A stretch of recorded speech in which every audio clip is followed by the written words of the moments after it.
Okay, we are now entering part 10 of our aim training crash course, and we're going to be covering evasive target switching, which is the second to last aim mechanic in the entire series. If you're new here, my content is known for concisely breaking down complex aim topics into digestible pieces, with a focus on being able to immediately practice what we cover. Our goal is to turn you into an aim machine, with your skill ceiling only capped by your willingness to put effort into the practice. Make sure to check the YouTube description for all the scenarios and routines we cover, and I'll have a link to the document version of this guide. Before we get started, one comment I frequently get is people saying they feel bad not paying for my content. Now you can. I have officially started YouTube memberships, which lets viewers pay for different tiers to get different perks. This is completely optional, but if you like my content enough to give me money, I'm all for it, and hopefully you can get something meaningful in return. You can click the join button at the top right of my channel to see what different perks you get at each tier. One thing I want to specifically call out is if you plan to join, make sure you install Discord and link your account with YouTube. That way you can get the full benefit from the membership. So the primary difference between evasive and flick target switching is that evasive has a higher time to kill and often features enemy movement that's difficult to track due to, you guessed it, evasiveness. The reason we're covering evasive TS so far out in the aiming crash course is because it utilizes a combination of aim mechanics: static, flick target switching, and smooth tracking. You can think of the technique order as static, which feeds flick TS. Both flick TS and smooth track feeds into evasive TS. That's a mouthful. You might recall back in my flick TS vid when I talked about the priority order of mechanics being flick accuracy, stability, target selection. Well, that's all true here, but a major departure from flick TS is evasive TS tests you a lot more reading skills. So we will purposely be covering the various types of reading situations you'll encounter in aim trainers and FPS games to prep you for building up those skills. Obviously, you'll also be tested on how smoothly you track the target after acquiring it, which we covered in detail in my smooth tracking video. You see how all these techniques are starting to come together? And if you have a hard time remembering or you don't know what reading means specifically, don't worry, we're going to cover it in a minute. As for how this applies in FPS games, you could consider this to be a more practical implementation of target switching, especially in games with higher TTK, because players don't really stand still and let you shoot them for free. Definitely this is the case when you're in high tier lobbies and competitive games. So in lower TTK games with lots of enemies on screen at a time, like COD, flick TS is going to be more applicable. But if you move into games like Apex with higher TTK and tons of movement tech, your reading and tracking skills will be more heavily needed for success. Think of a situation where an enemy swung a position you weren't expecting and you know multiple enemies will swing you while you're using a tracking gun. You'll need to eliminate each target quickly, then be ready to immediately reposition your crosshair on the next target in the chain. In general, having the ability to quickly acquire a target, especially if you didn't realize they were there, and eliminate them in as few shots as possible, is going to give you the edge in FPS games over players who do not practice this skill. So for settings, check my flick TS video, as pretty much everything will be the same here. Quick summary: 115 to 125 FOV, tracking walls with lines like brick or wood boards.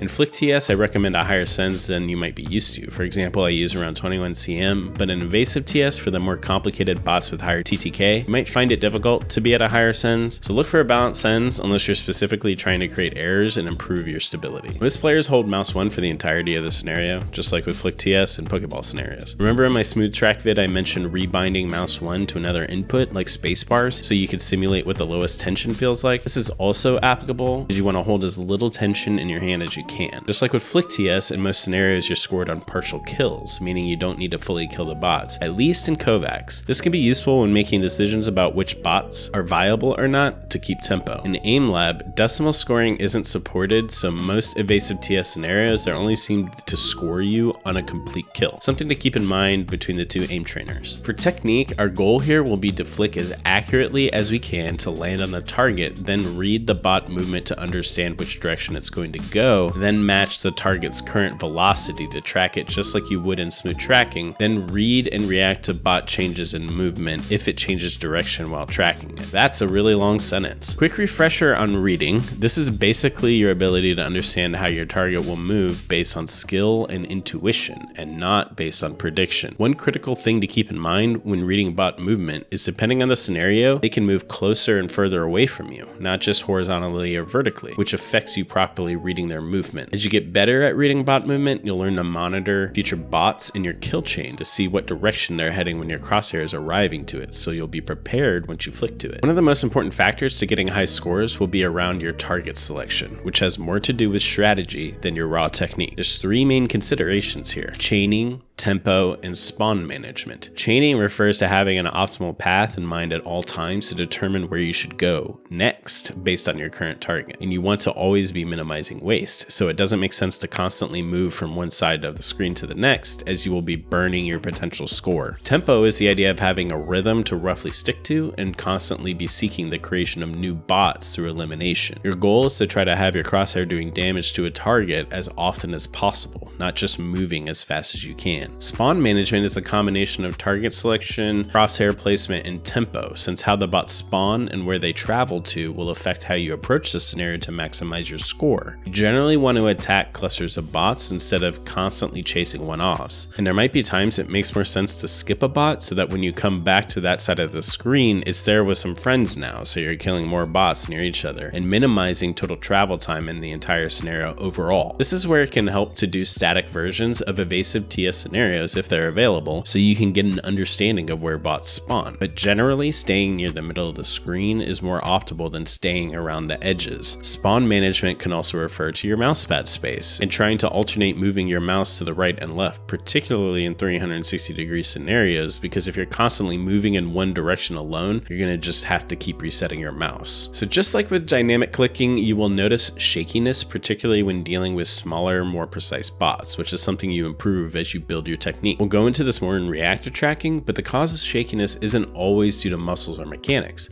It could also be due to poor reading and not understanding bot movement, because your brain is making tons of micro decisions on where the bot will go next, and you could simply be overloaded with information, making you seem shaky. I personally think that doing scenarios with regen, also known as smooth scenarios, help with this because they force you to stay on the target after acquiring it. Like with static clicking, you generally want to prioritize under flicking versus over flicking, because you can push your flick momentum into the target from an under flick, but the opposite isn't true. It's also far easier to track target movement if it moves in a direction you flick to versus having to completely shift momentum in reverse direction. So prioritize under flicking and prioritize tracking bots that are moving in the same direction you just flicked. As far as speed goes, I recommend prioritizing that last. Once you have your flick accuracy and stability down pretty well, where you're performing that movement correctly about 85% of the time at your current speed, then you can start increasing your flick speed between bots to raise the ceiling on your current skill level. An important thing to note, when I'm talking about 85% accuracy, I'm not talking about accuracy at the end of the score screen, because you're holding down mouse 1, so obviously that won't be the case. I'm talking about you feel like you're performing the criterion movement, basically the correct movement, about 85% of the time. I did research on all the different scenarios in kovaaks and aimlab and came up with 6 subcategories: ArcTS, arcing, regen, pill, pasu, and highly evasive. We'll now go through each of these categories and I'll give you some useful scenarios in both kovaaks and aimlab if they're available for each subcategory. I also made a Jamboard, which is kind of like a collection of post-it notes, which I'll share, so I'll keep that in the description so you can just quickly use that for a reference. So for ArcTS, this is actually what RiddBTW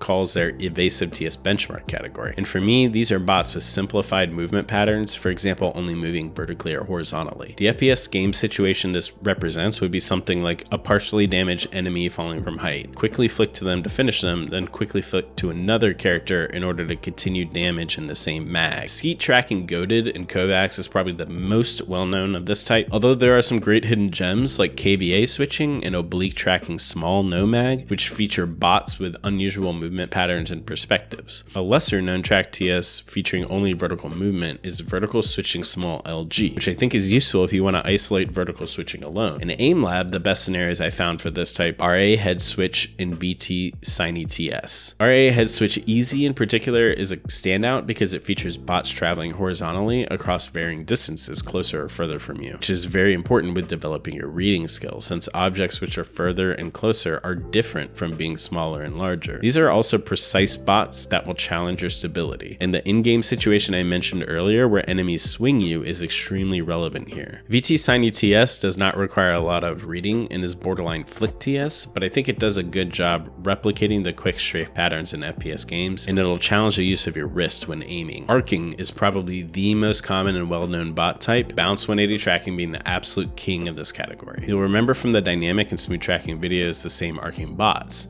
The difference here is a lower TTK, which emphasizes the switching component of the movement. Arcing bots are great, not just for replicating the pattern enemies tend to do in games, but for helping you build reading and stability across multiple planes of movement. There are tons of variations in these scenarios, including 180, 360 versions, regen versions, different TTKs, higher or lower arcs, and so on. Probably my favorite version in kovaaks is Fugla B180T. Aimlab, the one you'll want to play, is ArcTS Voltaic. For regen, I personally believe these are among the most useful scenarios to train on. Why? Because they're kind of like training Pokeball in static in that they reward clean, stable technique and punish slappiness overall. So these force you to really stay on target after flicking and be stable while tracking the bot during elimination. Two most well-known and useful scenarios to train are called Tam Target Switch Control and Tam Target Switch Smooth. These are basically like target switch versions of Smooth Sphere and Control Sphere with regen added, meaning the bot will regenerate health whenever you aren't doing damage to it. TamTS Smooth has a longer strafe pattern and uses more of your upper arm, whereas TamTS Control has shorter strafes and uses more of your wrist and fingertip. As with most things in kovaaks, there are tons of variation featuring larger or smaller bots usually. Lapu's variants are of particular note as they're probably my favorite versions to run. I looked closely at all the tasks in aimlab and only found 2 scenarios of this type. BT regen spheres, which honestly doesn't feel much like TamTS, and RA TamTS Control Hard. So those will be your options if you don't use kovaaks. So for pill, this is what I call the TS scenario that feature more human-shaped bots. In other words, not smaller, more precise dots. Typically, these will be more erratic bot patterns meant to emulate reactive movement. Probably the most well-known is Smoothbot TS. I'm not the biggest fan of this scenario though, because getting higher scores is more about playing the map correctly than it is about developing evasive TS technique. So really great scenarios I like in kovaaks include midair mix Overwatch, Wife TS, which is a great name by the way, and TRG Switch Harder. Probably my all-time favorite in this category is made by none other than Lapu, and it's called Lap 360 TS. I love it because it features bots of varying strafe patterns across a complete 360 view and also mixes in bots that stand still. In my opinion, is fantastic for developing your reading skills and minimizing prediction. There's also a chaos version if you really want to challenge. I couldn't find any tasks of this category in aimlab, so if any viewers know of any, please share in the comments. Pasu. Yes, Pasu type bot patterns are making their appearance yet again, everyone's favorite bot type, except in the TS fashion. This is when the scenarios get borderline into the highly evasive category. 2 of my favorites in kovaaks are Pasu Switch Pure and CanTS. Pasu Switch Pure is the most optimized track TS version of Pasu, essentially. Sort of like Bounce 180T, this is good for training a variety of different angles and planes, as well as working on your reading skills. CanTS is essentially Pasu Switch Pure, just with regen applied. There are a lot of versions of CanTS, and I would say be careful when trying some of them as they start to fall into smooth tracking territory when the TTK is much higher. My 2 favorite tasks in aimlab for this category are XYswitch, which is essentially Rivasec's version of Pasu Switch, and RA Microswitch, which is a similar version but more difficult, precise bots on a larger map. BT MPspeedTS, that's a mouthful, is also worth noting. It's basically TamSpeedBPS tracking, which I think is an underrated scenario and a great way to practice a more tempo-based TS technique. Now for highly evasive. This and Pasu are the most useful categories, in part because they are the most challenging types, also because they feature multi-plane and multi-distance movement, which will build your reading skills the most. They are also difficult for newer players to immediately dive into, so use your discretion in how often you play these, or if you choose to work up to them as you improve. In kovaaks, without a doubt, the most well-known scenario is called KinTS, which has been around for years as one of the original TS scenarios. The bot moves in an odd diagonal cross pattern across multiple distances, making it difficult for most players to track at first. There are more versions of KinTS than there are grains of sand and all the beaches on the planet. You can just find a version for literally any situation. As always, the smaller bots will make things more difficult, and you can run the smooth version to help you with precision and stability while tracking. I would also suggest running some of the static versions so you can get a feel for bot spawns since the map is kind of awkward. My favorite version to practice on is KinTS MPspeedTS Pure. You've also got XYswitch, which is a little on the easier side, but reminiscent of the TamTS sends, except without regen. It's great for introducing the verticality you don't really get from KinTS. Then you've got the granddaddy of them all, TamTS R-Aim. Quite a brutal scenario featuring super reactive TS bots, almost like swarming flies. But if you can run it, it's very useful, particularly for generating errors and frustration, which leads to plasticity and ultimately motor improvement. On the aimlab side, there's MPspeedTS, made by Empyrean, who creates most of the aimlab maps for Voltaic. It's basically the aimlab implementation of KinTS. Then there's RiddBTW. I love this scenario. It's kind of a mix between TamTS and KinTS. Great TTK, representative distance of bots, and evasiveness to challenge you pretty thoroughly. Then finally, you've got Waveswitch, another fantastic scenario made by Evasive, which is essentially their implementation of KinTS, but with more precise bots and slightly longer TTK. So for the recommended scenarios, this time around, I'm just going to flash up on the screen the scenarios I recommend for kovaaks and aimlab. I'm also going to paste these in the YouTube description for easy reference, so don't worry about pausing it and writing it down unless you really like writing things down. So for routines, like dynamic clicking, there's not a lot of routines that focus exclusively on evasive target switching. Well, why is that? You can think of EvasiveTS as an adjacent mechanic, meaning it is related to one or more foundational aim mechanics. In this case, smooth tracking and flick TS. So simply by training either smooth tracking and flick TS, you'll passively gain skill in EvasiveTS, and there's less value in hard focusing on EvasiveTS specifically. That said, there's this great lesser known aimer by the name of JZK, and he put together a phenomenal playlist for you kovaaks players out there, which primarily focuses on evasive switching. I think he did an excellent job on this one. It features a ton of scenarios at 30-second intervals, which is increasingly getting popular in the aim community. I like performing particularly intense scenarios at a lower time interval because it allows you to hyper-focus on the errors you're creating and more intentionally think about improving them. It also allows you to get higher density of reps in a shorter time frame, which scientifically has been linked to optimizing motor improvement. Keep in mind, this playlist has more than just EvasiveTS, and I think that's really smart, so you can work on the multiple components like SpeedTS, which make up evasive improvement. I also managed to find a few great EvasiveTS scenarios I overlooked, like Fugla XYzTS, so nice job there. You'll find the share code in the description below, and I'll have a link to a dedicated playlist for aimlab as well. Kovaaks, you can just type the name of the share code in game to get to the routine. Aimlab is a little trickier because you have to actually register the routine through Steam and using the workshop. So usually in this section, I talk about bad habits, and I'm just going to call this where I see people lose the most points. So the first one is flick accuracy. Most commonly, people wait for the bot to enter the crosshair. This is a big one, especially on TS scenarios with mostly horizontal movement. Part of the reason you're practicing this scenario type is to work on your flick accuracy, so you're only cheesing yourself by getting lazy and waiting for the bots. Also, not having stability after flicking. If your crosshair is jumping all over the bot, it'll take forever to kill a bot, even when it's low health. As mentioned before, this could be a result of poor reading skills, bad muscle control, or simply going too fast than you currently control. Poor target selection, specifically moving too much across the map. A good rule of thumb, as I said before, is to stay near the center instead of constantly chasing bots. It can help you to run the static versions of EvasiveTS scenarios if they exist, so you better understand bot spawns and where to generally keep your crosshair. Going too fast to maintain accuracy, also known as aping. Saying in the aim community goes, slow is smooth, smooth is fast, which basically means if you prioritize proper technique, you're creating a solid foundation to build speed on top of. That way you don't stall out once you start getting to the higher speeds as you improve. One analogy that might help understand when to work on speed versus technique. Let's say that you wanted to build a car and you wanted that car to go 200 miles an hour. If you build a car that is just super fast, but you haven't built any quality into it and stability once it reaches those speeds, it'll definitely get to those speeds super fast, but then it's just going to fall apart. Conversely, if you sit there and you invest all your time in making the most battle-hardened, rock-solid car that anybody has ever seen, tons of quality baked into it, but you haven't worked on the engine or improved any of the features that make it go fast, it's going to take you forever before that thing is finally getting up to 200 miles an hour, if it ever does. Iteratively want to improve. Think of working on technique as building quality into your speed. So that's it for this one. Make sure to post comments below if you want to be heard in the follow-up commentary like I always do. The next mechanic we cover will be the final one in the series, reactive tracking. Finally done. Well, almost. And don't forget, if you want to support me directly, you can choose a tier in the YouTube memberships. But of course, this will never be necessary. See you next time.